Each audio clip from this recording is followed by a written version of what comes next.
किसी राज्य के 4 जिले, 9 लोकसभा क्षेत्र और 40 से ज्यादा विधानसभाएं, अगर इनमें किसी एक नेता और उसके परिवार की अच्छी खासी पकड़ हो और लोग उसकी बात सुनते हों, तो इससे आसानी से अंदाजा लगाया जा सकता है कि राज्य की राजनीति में उस शख्स का कद कितना बड़ा है।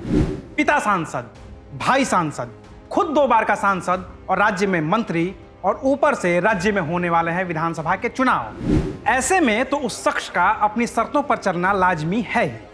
पश्चिम बंगाल में सत्ताधारी टीएमसी के बागी विधायक शुभेंदु अधिकारी फिलहाल यही कर रहे हैं। उन्होंने पार्टी से बगावत कर दी है, मंत्री पद छोड़ दिया है, पार्टी से इस्तीफा दे दिया है और राज्य की ओर से मिली हुई सुरक्षा भी लौटा दी है। इसके बाद से ही पश्चिम बंगाल की राजनीति गरमाई हुई है। लेकिन शुभेंदु अधिकारी के ममता के साथ रहने और न रहने का क्या सच में बड़ा असर होने वाला है? और क्या शुभेंदु का बागी होना ममता बनर्जी को डेंट कर सकता है? आज बात करेंगे इसी मुद्दे पर। पश्चिम बंगाल में अगले कुछ महीनों में विधानसभा के चुनाव हैं। राज्य में कुल 294 विधानसभा की सीटें हैं। बहुमत का आंकड़ा है 148। इस आंकड़े को पार करके सत्ता में बैठी है टीएमसी, जिसकी मुखिया है ममता बनर्जी।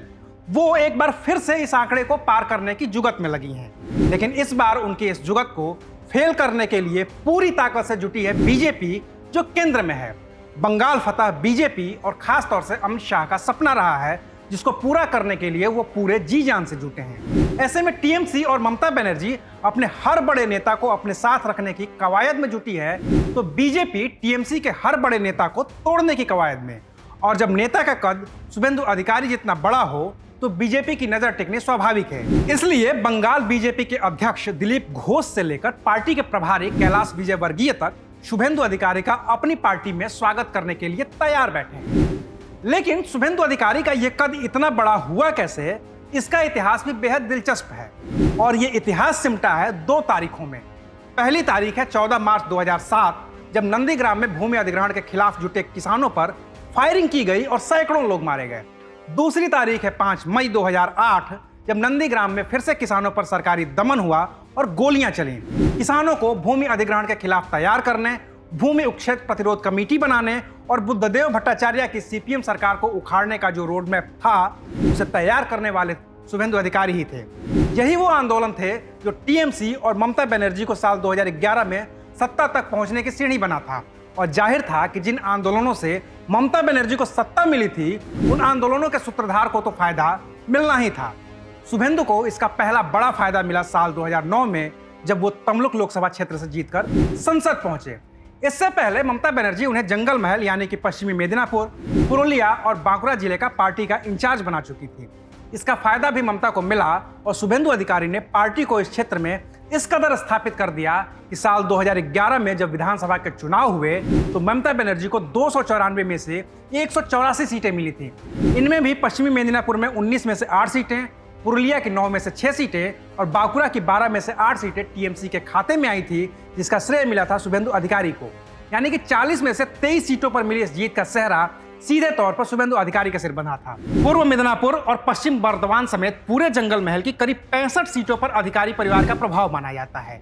और इन सीटों पर टीएमसी का वोट शेयर 2006 में 28% था, जो 2011 में बढ़कर 42% हो गया। 2016 में भी ये जलवा कायम रहा। पश्चिमी मेदिनीपुर की 19 में से 17 सीटें इस बार टीएमसी के खाते में आई थी। पुरुलिया की 9 में से 7 और बांकुड़ा की 12 में से 7 सीटें टीएमसी के खाते में थी। अब आप आसानी से शुभेंदु अधिकारी के कद का अंदाजा लगा सकते हैं। रही बात पारिवारिक पृष्ठभूमि की, तो शुभेंदु के पिता शिशिर अधिकारी टीएमसी के संस्थापक सदस्यों में से एक हैं। तमलुक से सांसद हैं और मनमोहन सिंह सरकार में मंत्री रह चुके हैं। छोटे भाई दिव्येंदु अधिकारी कांठी लोकसभा सीट से सांसद हैं। क्षेत्र में शुभेंदु को उनके चाहने वाले दादा कहते हैं और उनके नाम के पोस्टर लगाते हैं। लेकिन अब इस दादा ने दीदी से बगावत कर दी है। ये बगावत दीदी को कितनी महंगी पड़ सकती है, इसका अंदाजा दोनों विधानसभा चुनाव में शुभेंदु अधिकारी के प्रदर्शन से लग सकता है। दीदी को भी ये बात बखूबी पता है, लेकिन वो अपनी परेशानी साफ तौर पर जाहिर नहीं होने दे रही हैं।